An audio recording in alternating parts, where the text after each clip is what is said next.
ইকনমিলৈ আৰু এটা নতুন ভিডিঅ'লৈ স্বাগতম। আজি আমি এনালাইচিছ কৰিম অহাকালি মানে 30 জানুৱাৰী এই বছৰটোৰ প্ৰথম এক্সপায়াৰী। ইয়াৰ আগতে আমি এটা কথা মাৰ্কেটখনে যিটো আজি ৰিভাৰ্চেল দিছে এই ৰিভাৰ্চেলটো যোৱাকালিৰ ভিডিঅ'টোত আমি এটা কথাই জনাইছিলোঁ যে ওপৰত হাই লেভেল হৈছে 23,130 আৰু লোৱাৰ লেভেলটো হৈছে আপোনাৰ 22,920 মান। কিন্তু এটা কথা লাষ্টত জনাইছিলোঁ যদি 2টা বজাৰ পিছলৈকে যদি মাৰ্কেট যদি এই ডে হাই ওপৰত থাকি যায় তেনেহ'লে কি হ'ব, অহাকালিৰ কাৰণে এটা গেপ আপ এটা আহিব পাৰে। চ' মাৰ্কেটে লাষ্টলৈকে বহুত ভলিটিলিটি হৈছিল হয়, কিন্তু ওপৰলৈকে ৰৈ গ'ল।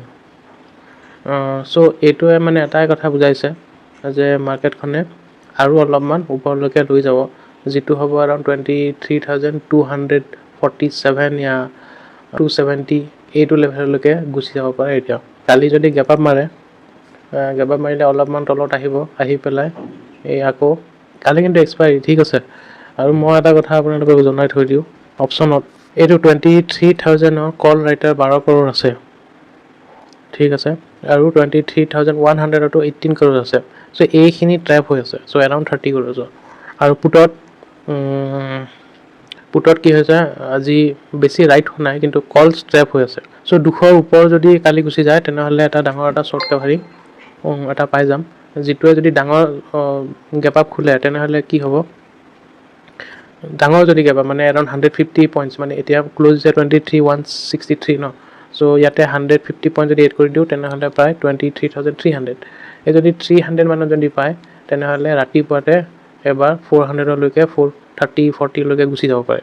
কাৰণ এইটো এক্সপায়াৰী ডেৰ দিনা যিহেতু ডাঙৰ গেপ আপ হয় তেনেহ'লে এইটো ওপৰলৈকে লৈ যাব পাৰে। আৰু যিমানে কল ৰাইটাৰ্ছ আছে চ' মাৰ্কেটখনৰ তলত যোৱাটো অলপমান দিগদাৰ হ'ব।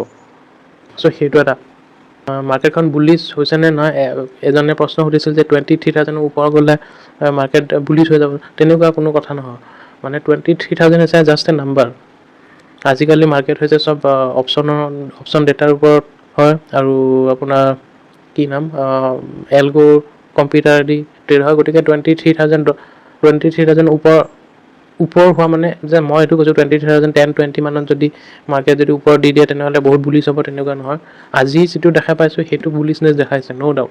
মানে মাৰ্কেটখনে ইমানখিনি হোৱাৰ পিছত লাষ্টত শ্বৰ্ট কাভাৰিঙে হওক বা বাইঙে হওক ওপৰলৈকে লৈ গৈছে। চ' এইটো অলপমান ষ্ট্ৰং আছে। মেইন কথাটো হৈছে কালি যদি গেপ আপ যদি ডাঙৰ খোলে 150+ যদি খোলে তেনেহ'লে কালি 300 পইণ্টটো আপুনি দেখি যাব পাৰে।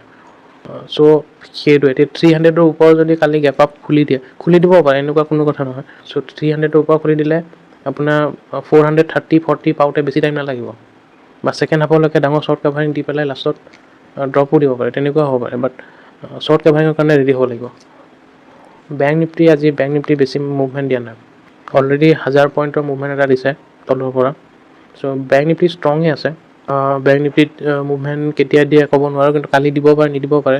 কিন্তু এটা এই আছে কোটেক বেংক ষ্ট্ৰং। চ' কোটেক বেংক ষ্ট্ৰং আছে, চ' কোটেক বেংক অলপমান চাই থাকিব। আমি একচুৱেলি ট্ৰেড লোৱা নাই এতিয়ালৈকে, কিন্তু লটাৰী অপশ্যন এটা লৈ থৈছোঁ IRFCত। এইটো কি হয় মানে বাজেটত অহাৰ আগে আগে সেইটো মানে ষ্টকটোৰ যদি অলপমান মোমেণ্টাম আহে তেনেহ'লে কি মানে আমিতো নিফটি ল'ব খুজি আছিলোঁ, কিন্তু নিফটিৰ যিবোৰ প্ৰিমিয়াম হয় এইটো বহুত বেছি। চ' ভাবিলোঁ ইমানখিনি যিটো প্ৰিমিয়াম আমি নিফটিত দি আছোঁ, মই আপোনালোকৰ লগত দেখাই দিওঁ। নেক্সট চিৰিজ অহাকালি চোৱা নাই, নেক্সট চিৰিজত আপুনি ATM চাওক 23,150, তাৰ প্ৰাইচ হৈছে 387, ঠিক আছে। এইটো চলিব লাগে কিমান, এৰাউণ্ড 170-80 মানত। চ' চলি আছে 200 পইণ্টৰ প্ৰিমিয়াম। চ' এইটো প্ৰিমিয়াম মানে কি, এইটো প্ৰিমিয়াম তেতিয়া ডিমাণ্ড হয় যেতিয়া মান্থলি চিৰিজ হয়, তেতিয়াহে এনেকুৱা প্ৰিমিয়াম হয়, ঠিক আছে। 3 গুণ আমি প্ৰিমিয়াম দিয়াটো উচিত নহয়। চ' এইটো প্ৰায় 3 গুণৰ সমান। চ' এইটো মান্থলি কণ্ট্ৰেক্ট এটা পাই যাম। চ' তাতকৈ আমি নিফটি কিনাতকৈ যদি IRFC এইটো কিনি থৈ দিওঁ তেনেহ'লে কি হ'ব, যদি বাজেটত কিবা এটা মুভমেণ্ট, কাৰণ ৰেলৱে বাজেট আজিকালি নাহে, কিন্তু কিছুমান নিউজটো ওলাব। চ' সেইটোত যদি এইটো অলপমান ওপৰত উঠি যায় ন, তেনেহ'লে আমি ভাল গেইন পাই যাম। কিছুমানে নিফটিত উইকলি অপশ্যন লৈ পেলাই একো লাভ নহ'ব, কাৰণ তাৰ প্ৰিমিয়াম বহুত বেছি। চ' তাতকৈ আমি IRFCত মান্থলি অপশ্যনে লৈ আছোঁ, কাৰণ সেই একে দামতে মান্থলি অপশ্যন পাই আছোঁ। আৰু বাজেটত ৰেলৱে কথা অলপ ওলালে এইটো যেতিয়া স্পাইক মাৰিব তেতিয়া আমি প্ৰফিট পাই যাম। বাকী অহাকালি অলৰেডি অহাকালি যি হ'ব গেপৰ ওপৰতে হ'ব লাগে। চ' যোৱাকালিৰ ভিডিঅ'টোত অলৰেডি আমাৰ ভিডিঅ' যদি ডেইলি আপোনালোকে ফ'ল' কৰা ন তেতিয়াহে শিকিব পাৰিব, তেতিয়াহে মানে বুজি পাব বস্তুটো। যদি মিছ কৰি দিয়ে ন তেনেহ'লে কি হয়, তেনেহ'লে আপোনালোকে যিটো এটা অনগয়িং প্ৰচেছ সেইটো দিগদাৰ হৈ যাব। চ' আমাৰ ভিডিঅ'বোৰ ডেইলি চাব। বেংক নিফটি 1000 পইণ্ট ৰেলী মাৰাৰ পিছত 1000 পইণ্ট ৰেলী মাৰাৰ পিছত অলপমান ষ্টেবল হৈছে। কালি হ'বও পাৰে কোটেক বেংক যদি মুভমেণ্ট দি দিয়ে। আৰু এক্সিছ বেংকৰ কথা এটা জনাইছিলোঁ, মই সেইটো যোৱাকালিয়ে ক'ব পাৰিলোঁ হয়। এক্সিছ বেংকত মই কি জনাইছিলোঁ আপোনালোকক, যে এটা ডাঙৰ এটা কেণ্ডেল এডাল বনাব পাৰে, সেইটো যোৱাকালি হৈ গৈছে। কালি যদি আমি অলপমান তলত পাওঁ ন তেনেহ'লে এক্সিছ বেংক কিনিব ভাল হ'ব। চ' এইটো এটা কি বুলি কয়, এইটো এটা ভাল মানে ট্ৰেড এটা আছিল, অলপমান ইজি টাইপৰ ট্ৰেড হয়। অহাকালি এইটো চাব লাগিব, যদি তলত যদি আহি যায় অলপমান তেনেহ'লে এইটোত অলপমান পজিশ্যন বনাব পাৰি। সেইটো মোৰ ফালৰ পৰা কৈছোঁ, আপোনালোকে যদি ট্ৰেড লয় আপোনালোকে নিজে চাই চিতি ল'ব। ইমানখিনিয়ে ভিডিঅ'ত, আৰু মাত্ৰ 2 দিন আছে। অহাকালি এক্সপাইৰিতে হ'ব, তাৰপিছত ফ্ৰাইডেত নিউজ চিউজ বহুত ওলাব, আৰু তাৰপিছত ছেটাৰডে বাজেট। ইমানখিনিয়ে, থেংক ইউ।